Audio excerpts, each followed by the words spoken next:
Hey, welcome. I'm Laura of Namasturm Yoga. This is a continuation of the series of yoga for the absolute beginner. This is part C.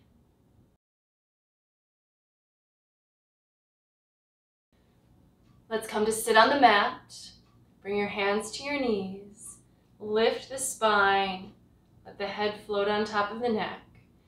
As I mentioned before, if you have a hard time sitting upright in a seated posture and it's helpful for you to sit on the edge of a block or a book or a folded blanket or something, whatever you have, please feel free to do that so that this pose is a little bit more comfortable.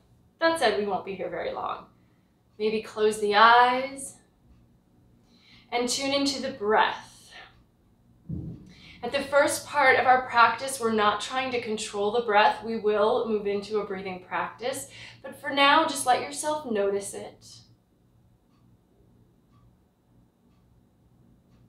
Notice how you're feeling today.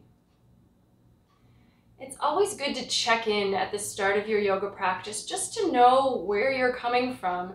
And then at the end of the practice, you can check back in with yourself and see if anything has shifted or changed, even from just like a really small internal perspective, if how you're feeling or your energy level is any different from beginning to end.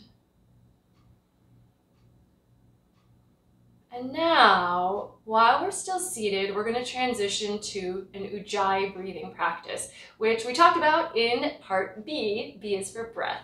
So Ujjayi breathing, just a reminder, involves a slight narrowing of the back of the throat. And that really is the signature feature of the breathing practice, so that when you inhale and exhale, there's a little rushing, whispering kind of sound created. And you should be able to hear that, even though it's faint. You're going to still inhale and exhale through the nose, so your mouth is lightly closed. And then try to create a rhythm to your breathing. So there's no pause between breaths. One inhale is the same as the next one, and the exhales and inhales also match each other.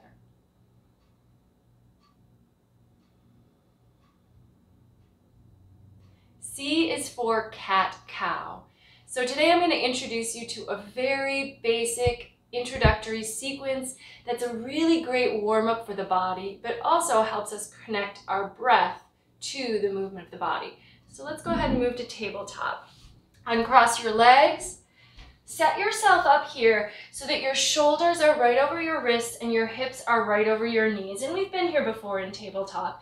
Have the fingers spread wide. So if you notice your fingers are together and the palms are kind of cupping up off the floor, see if you can extend the fingers and have the entire underside of the hand touch the ground. See if you can get as much of that hand down as possible. Now, cat-cow are kind of just shapes, right? So these aren't like, big asana style poses, but rather they're just kind of a warm-up sequence from here. So we're going to start with cow. Cow, we're going to sway the back, meaning we're going to drop the belly down towards the floor. Let the head and the tailbone lift up. So it feels like a little back bend here. We're pressing our chest down, letting our head and tail lift. And then cat pose is just the opposite of that. And if you want to think of like a Halloween cat, we're going to tuck our tailbone under, drop our head, pull the navel up into the body, and arch the back.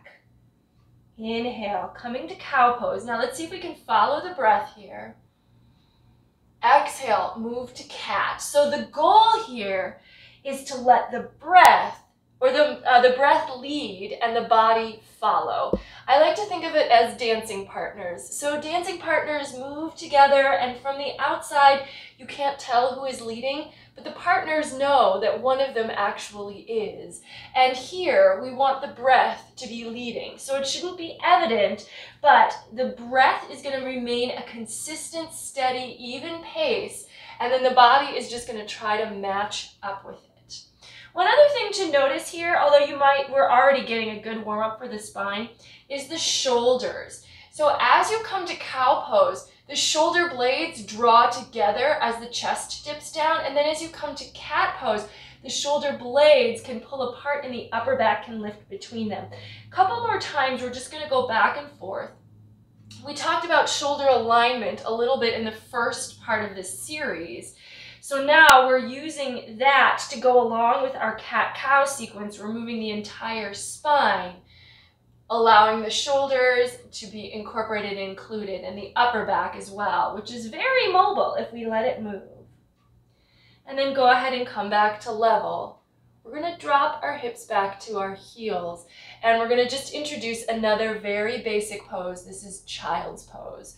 So child's pose, you can keep your knees together or you can take them wide, and I actually really like to take them a little bit wide because now as we sink down toward the floor, we have space between our thighs for the belly to expand as we inhale. Walk the hands out. This passive version, which we're going to start with, let your forearms relax. So the arms are not working. Your forehead can come to the ground and the hips drop to the heels. This is a very basic resting pose, so it should feel good.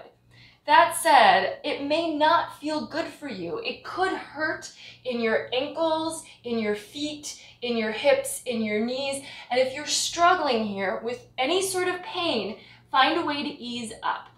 One suggestion I'll make is some people will actually support parts of their body with like a rolled up towel. You could put it under your ankles. You could put it inside of your knees. That might alleviate some of the pressure on your feet or on those knee joints.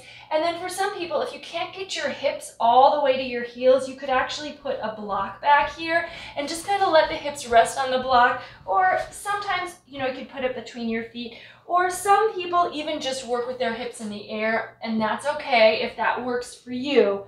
But if you can get your hips to your heels, allow them to rest, let the chest drop down and the head drop. And then just breathe here. Feel the breath expand the back and sides of the body as you inhale. And then as you exhale, maybe just let yourself sink, a micromillimeter closer to the floor.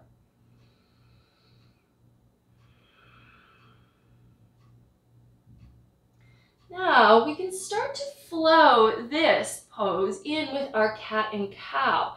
So we're going to come back up to tabletop, find your way back up, and now our knees are going to be more that hip distance situation. So we're going to come to a version of child's pose as we go into it. But we're going to inhale to cow pose, head and tail lift, chest and belly drop, and then exhale as we start to round the back and move to cat. We also bring the hips all the way back to the heels, taking child's pose.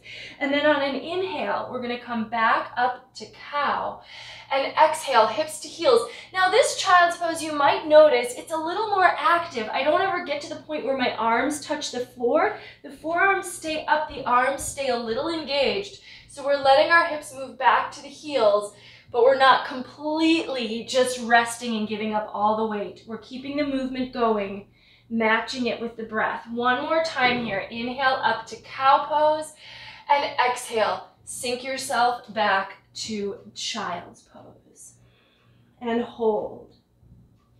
And then we're going to walk the hands in. We're coming up to our knees and we're just going to rock to our left hip. So just drop it down and come to a seat. C is for core. So we're going to work on a couple of core focused poses today, although our core does get engaged in an awful lot of our poses. So we're going to go back today to a pose that we did last time, boat pose, Navasana. So if you remember, your feet are on the floor, reach the hands behind the thighs, pull the shoulders back, lift the heart, and then see if you can just lift the shins up off the floor, level the legs out with the knees, and then take the arms and extend them out if possible. You should feel like you're working from your deep abdominal muscles here to keep the heart up and shoulders back, and to keep the legs lifted. If it's too intense, you can bend the knees a little bit, you can curl in a little bit more, but as you become stronger, you can reach the legs and extend them out and lean back, lift the heart a little more. And then let's take the feet to the floor. Use your hands to help you come up to your feet, and let's walk back to the top of the mat. So I want to make sure we're continuing to use the poses that we've already spent time on. So we're just going to refresh our memory on a couple of these. Bring the big toes to touch, heels slightly apart, arms out at the sides, this is Tadasana, mountain pose. Let's bring the palms together and then let's follow the breath again. Inhale, reach the arms out and up. Exhale, forward fold, Uttanasana. Take your fingers to your shins, root in, reach the head away, Ardha Uttanasana. And then bend the knees enough so you can get the hands to the floor. And let's keep the right foot forward, but step the left foot all the way to the back of the mat. And we're going to come to another lunge. So we've done this before. And the thing we want to focus on in the lunge is this right knee is above the ankle. It's straight above, so your shin is vertical. The front toes are forward. The back heel is lifted. You're just on the ball of the back foot, evenly distributed between the big toe and pinky toe side. And then from here, reach the head forward, reach the heel back, elongate the back leg. If this is too intense, you could take your back knee down. But if you're able, stay with that back knee, lifting and extending, and we're going to take a little twist here. So let's plant the left palm on the floor inside the right foot. And if it's hard to do that, take your block, put the palm on the block, and then the right arm is going to go up, and you're turning, twisting your shoulders here. So twisting is just kind of a category of poses that occurs a lot of times in our a yoga practice. So we like to do some twists. It's great for the spine and the torso. Look up towards the top thumb. And then take your hands back to the floor. Drop your left knee down and step the right knee back. We're back to our tabletop position. We can take a couple more cat-cow. So we're starting to string these poses together. Exhale to cat. Inhale, cow. And then this time we're going to exhale towards cat, but go all the way back to child's pose. And then from here, once again, let's roll to the hip. You can drop to the other hip if you want to. And we'll take another boat pose. Hands behind the thighs and get that core connecting again. Shins level with the knees, heart up. Find your balance. Stay with your breath.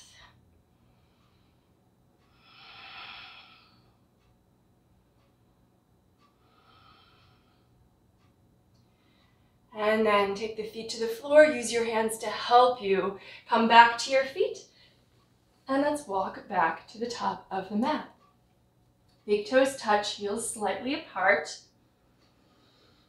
Let's inhale, take the arms out and up, and exhale, palms together in front of the heart. Now we're going to add on one more pose here. So we're just learning a few here and there and trying to put them together and in context with what we're working on. We're going to go into chair pose, which is another C. So to get to chair pose, it actually is sort of like sitting down into a chair. The feet want to be together, and then the knees are going to bend directly over the toes as we sit the hips down. We're going to reach the arms up alongside the ears. We may not have a huge bend in the knees, but we're creating a little bit of a zigzag. So this is sometimes called like lightning bolt pose. One thing I want to point out, I had a student ask me the other day, well, is it okay if the knees go over the toes?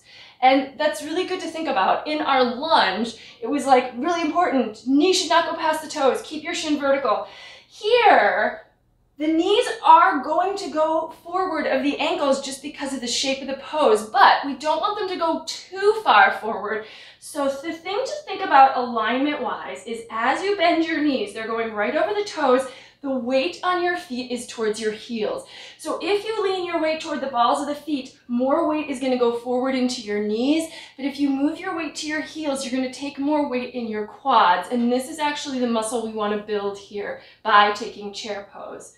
Arms up, gaze forward and breathe. One more thing to think about. If you tend to stick your hips way back in the pose, see if you can slightly tuck them under again. So the alignment of the pose involves feet together, knees together, weight on the heels, tailbone tucked, and then the arms come up alongside the ears. And you might feel this burning in your quads right now. We're about to forward fold. So straighten the legs, come back to Uttanasana. Fingers to shins, take an Ardha Uttanasana, half lift.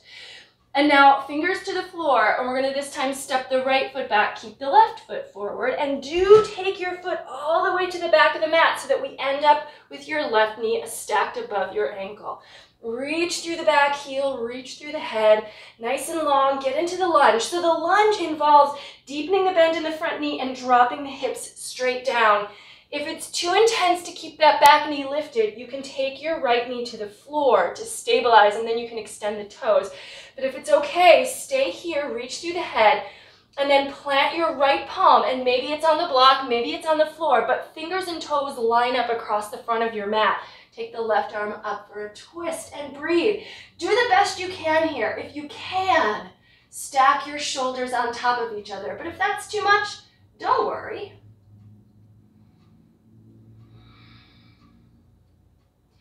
Now take your left hand down, take the right knee down, step your left knee back to meet the right. We're going to do one more core focused pose that comes into yoga a lot, and that is plank pose. This is not a C pose, but it is a core pose, so I figured we could include it. From here, with your knees on the floor, tuck both of your toes and see if you can, keeping your shoulders over your wrists, float the knees off the floor and extend through them. Now, if your shoulders move forward over the wrists or your hips get too high, walk the toes back. Plank pose is a level pose. The head reaches forward, the heels reach back, the hips are just a tad lower than the shoulders, but not much. Let's go ahead and take the knees back to the floor. We're going to come back to a couple cat-cow stretches, so walk the hands back. Inhale, cow pose. Exhale, cat pose. And just to notice, if we stay in this cat-cow alignment, tabletop, and try to lift the knees here, we're not going to be able to come to plank because the hands and feet are too close together. So if we want to come to plank, the hands need to move forward a little bit, and then we move the shoulders forward over the wrists. If full plank is too intense for you, you can stay with the knees on the floor, drop the hips a little, and come to like a half plank. But if you're able, tuck the toes, float the knees, reach the head, and you want to feel that engagement right in here. The abdominals are working, not the low back. And then from here, take the knees to the floor, take your hips back to your heels, and once again, child's pose.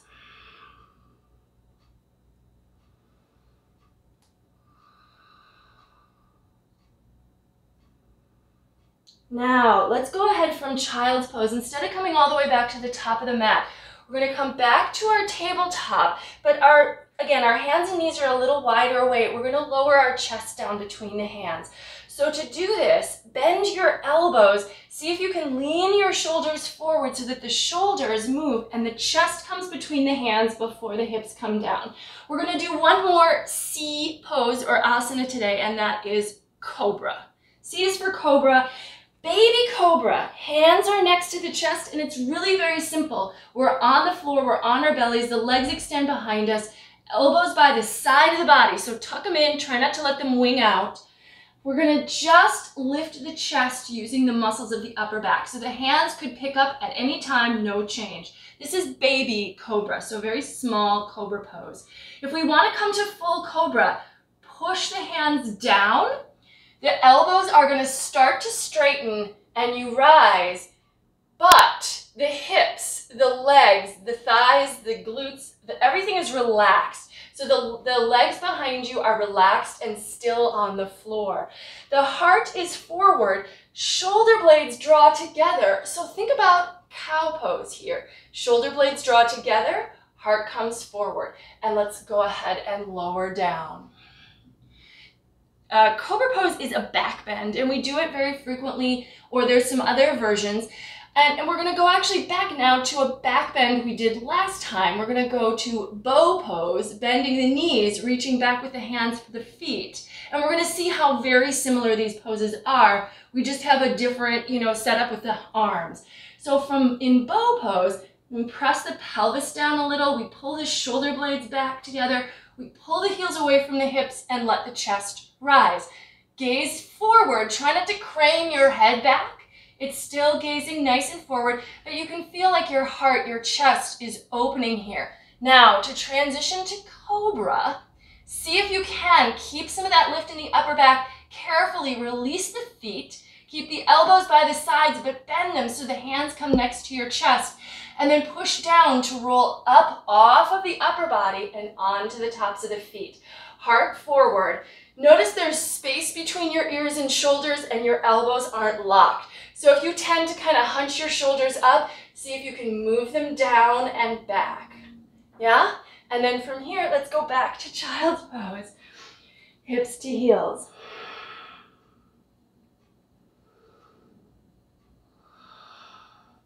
And one more time, we're gonna rock to our hip.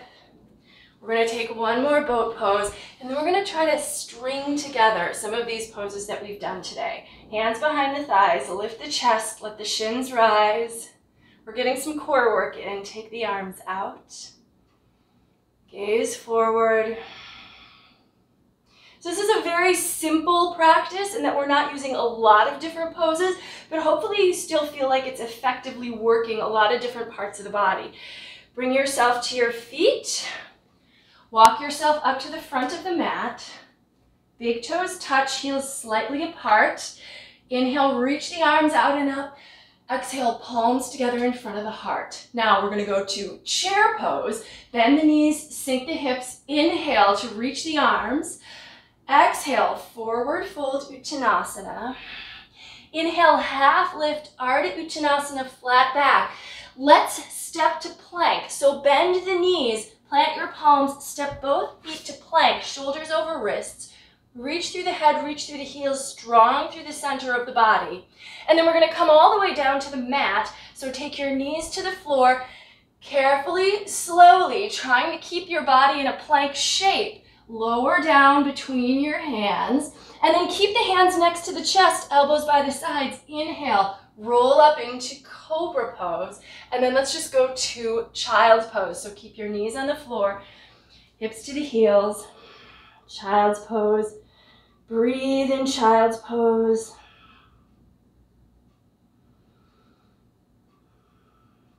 And then we're gonna rock to our hips again.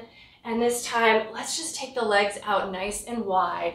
And all we're gonna do to finish up here is a really simple forward fold. So the legs are kind of a V shape. If you need to sit up on a block here to help tilt you forward, you certainly can. We're gonna flex the feet a little bit here so that the legs stay actively engaged. And very simply, we're just gonna lean forward. This is going to be a little different for everyone. Some of you might find your knees don't straighten. That's okay if they're a little bent. Some of you might find you're already getting a stretch for your hamstrings, even though this is as far forward as you can go, is pretty upright. Notice that because we've got a bend right here, we're already in a forward fold, even if we feel like we're still sitting upright. But many of you might find that you can start to walk the hands in front of you and just lean into this and find a little stretch. This should stretch the underside of the legs, but it's also elongating for the spine. We're gonna allow the head to drop down. You might be able to rest your forearms on the ground, but again, this is if you're going deeper. Everyone's gonna be a little different. Some of you might even find the head comes naturally to the ground. Go where your body's allowing you to go, but don't push or force. Just try to soften and let go, maybe even close the eyes here. And we're gonna take about 3 more breaths in this simple, wide-legged, seated forward fold.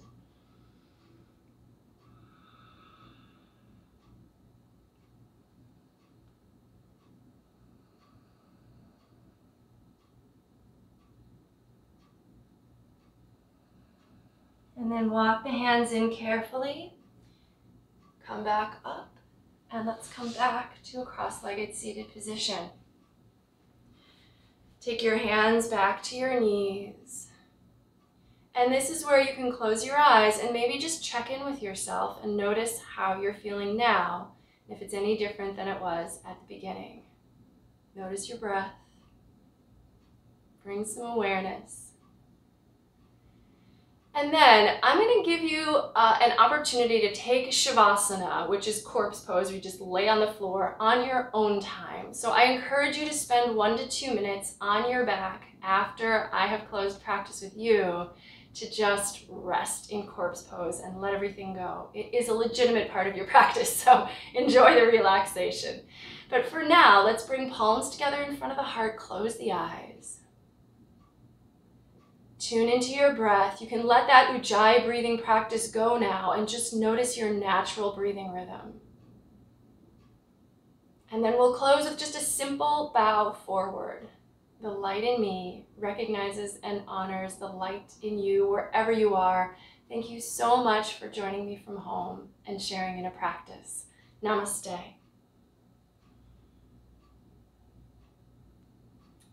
Excellent. So next Thursday will be D of the series, which is going to be D is for down dog. So if you've been waiting to get down dog into your practice, that one will be for you. Please subscribe so that you know when my videos show up, and please feel free to share this video with anyone else you think might be interested. And I'm always eager to hear your comments. If you've got them, let me know. Take care.